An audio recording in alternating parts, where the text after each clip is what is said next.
ডান পা এই যে ডান পা। হেঁটে হেঁটে প্র্যাকটিস করলে তখন সেন্টুরি এরকম হবে।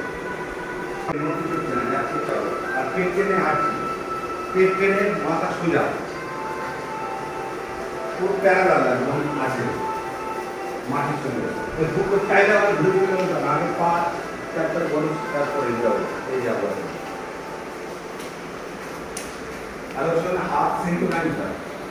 এই যে এখন ঘুরবো তখন হাত ঘুরছে না। এবার আমি যাবো, ডান পা আগে গেলে বা পাটা আগে যাচ্ছে, এমনিও তাই হয়। ওটা সিঙ্ক্রোনাইজ করতে পারবে না, তাহলে একটু সুন্দর হয়। আর যখন ঘুরছি তখন হাত নড়ছে না,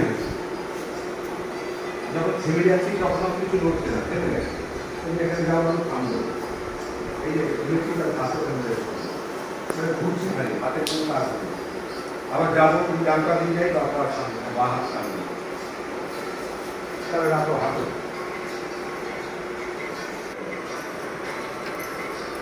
পেট টানা আছে সারাক্ষণই, যখনই উঠে দাঁড়িয়েছি পেটটাকে আগে কেটেছি ভেতরে, না ভেতরে, তারপরে আর যাই